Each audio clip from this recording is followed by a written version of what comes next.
Hey everybody, I'm out in the woods today at what I've been calling the tree peeker site. This is where we caught the thermal video of a potential Bigfoot looking around a tree at us during a live stream. I'm back out here, I'm running the thermal. I will load up that video later. I've just got it propped up right now, recording out straight in front of me, um, into the area where we caught the thing peeking around the tree, and see if we can catch something again. I made no attempt to be quiet walking up in here, so let's see what we can catch while we're out here. This is a look at the area we're in. The tree peeker was up in here. Here I've got the thermal set up, watching it. I'll give you a better look at that. The sun is blinding. But I'm running that. Like I said, I made no attempt to be quiet moving up in here today.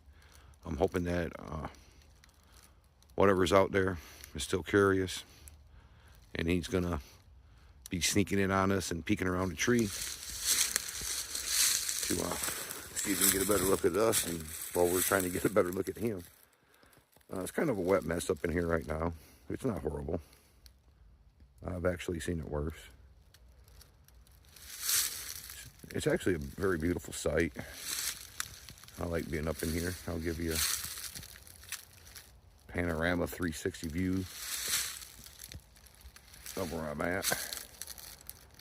Not too far from our house. And again, now we're back to the camera. And that's about where I started. So I'm just going to kind of move around a little bit and talk. Give you a view of the place. We got some kind of track here. I guess it's a big deer. Only one footprint. Oh no, that's the heel of my boot. Sorry, false alarm.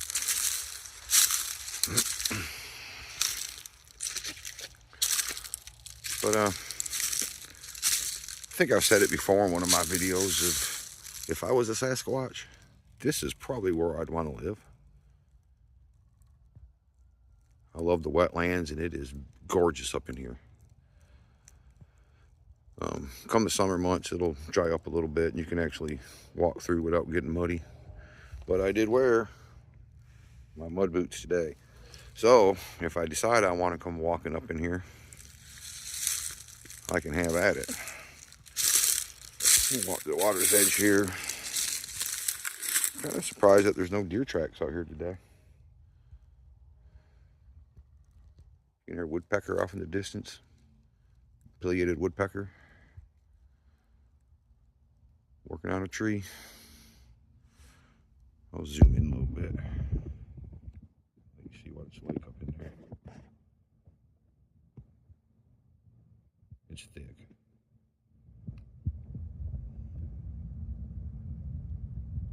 Perfect place for something to hide.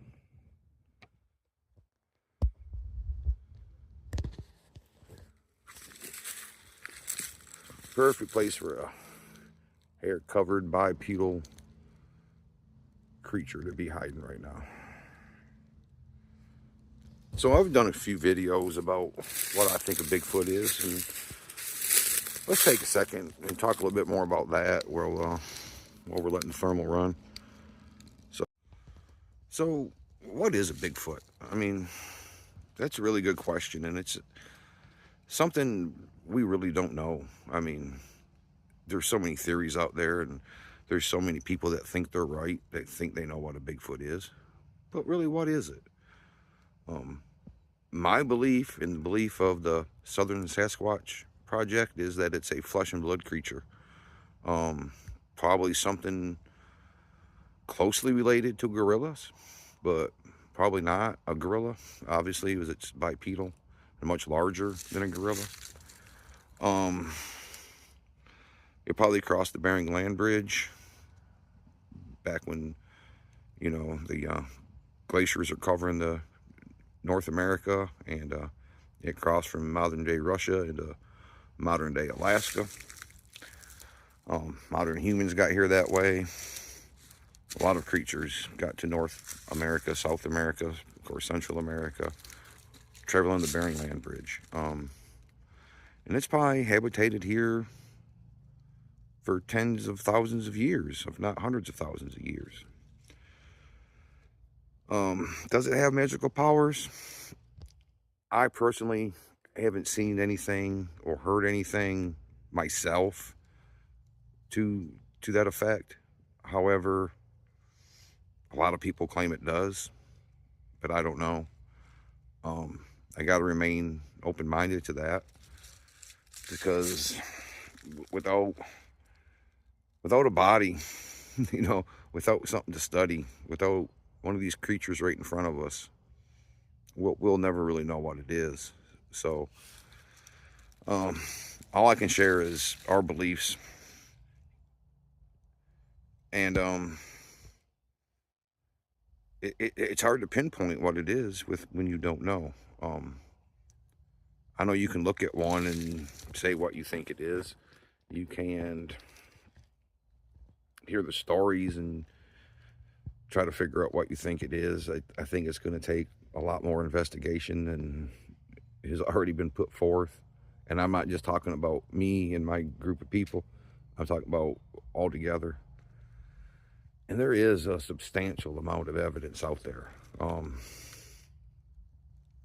Everything from footprints with dermal ridges. And what dermal ridges are is your handprint. It's the tiny little lines that appear on your hands and on the bottoms of your feet. And it's something that's exclusive to primates. So if Sasquatches are leaving footprints with dermal ridges, it's a primate. Probably not something supernatural. Several casts of these footprints exist. It's not just the one. And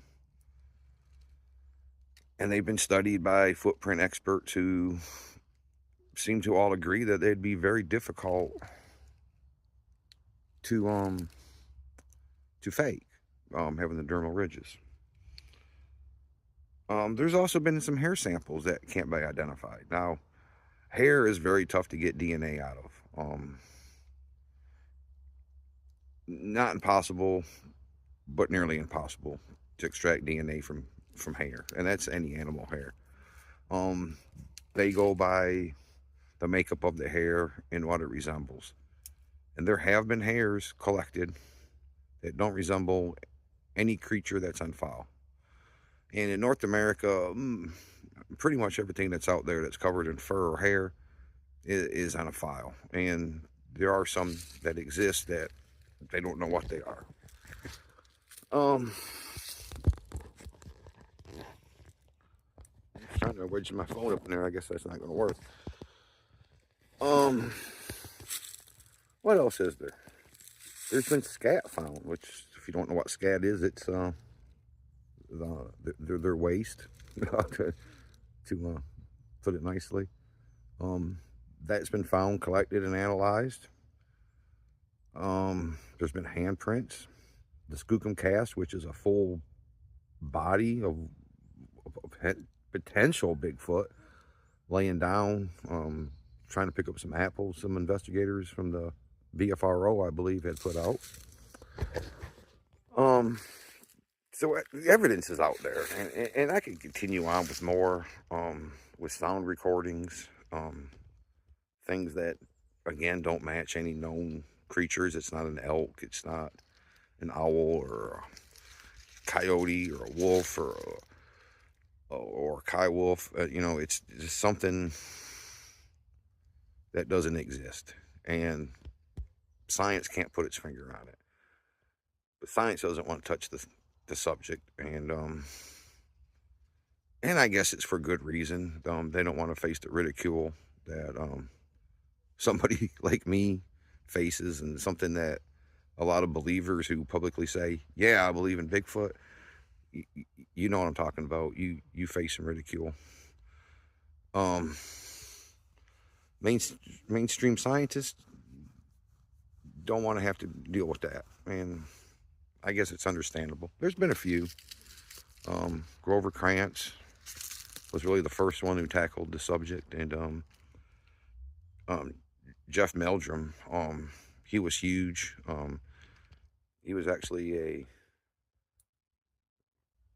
bipedalism expert, and he did a lot of studies of footcast and trackways that were found, and really advanced what we know about their locomotion. So, just a couple of the scientists that have really helped cryptozoologists try to solve this mystery. But that evidence isn't good enough. Any video evidence, photo evidence, especially in this day and age with AI, I don't think anything's ever going to be good enough other than a specimen, something that we can put in front of them and say, here's something to study. And sadly, that's just the way it is. So I guess I'll wrap up this video now. Thanks for watching.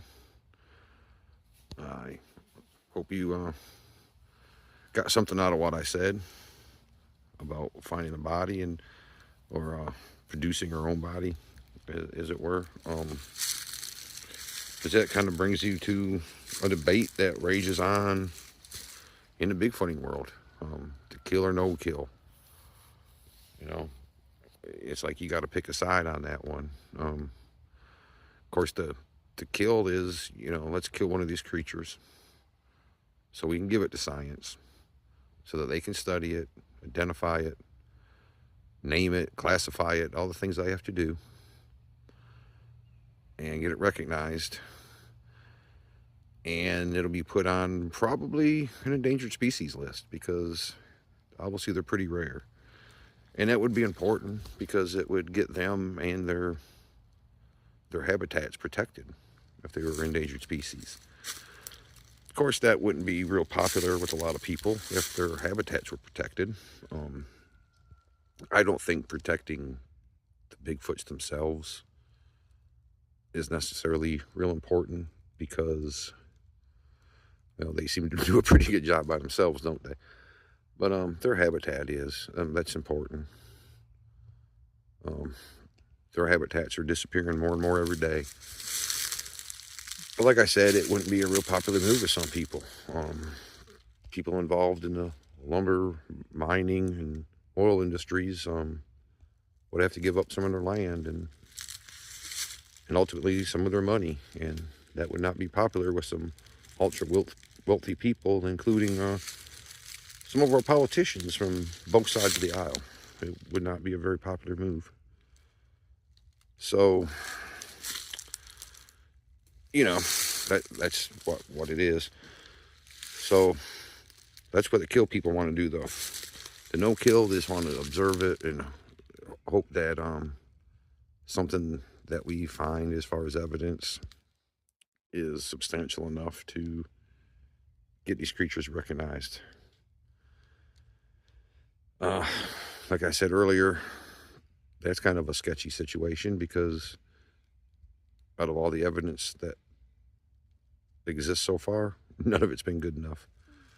So I don't know if you've ever thought about that or not, but pick a side. I know the kill side of the debate sounds kind of counterintuitive, to sacrifice one creature to save the rest, but that's kind of what biologists have been doing for years. They would kill a specimen just to identify it, study it, draw pictures of it, and put it in books. Biologists and scientists have been doing that for generations now. So would it be worth it to do that if we could get their habitats, their environments protected? Maybe. But, think about that. Pick your side. Decide what makes sense to you. Actual physical evidence we can throw in front of somebody, or just keep hoping that we produce enough evidence somehow through a photograph or a video or a game camera. a sound recording, you know, the same things that we've been getting for tens and dozens of years now, and has not been good enough for anybody. So think about what side you're on. I know what side I'm on, and we'll talk about that a little bit more in an upcoming video. But anyway, thanks for watching. I hope everyone has a good day. Please, you know, subscribe to the Southern Sasquatch Project if you haven't already.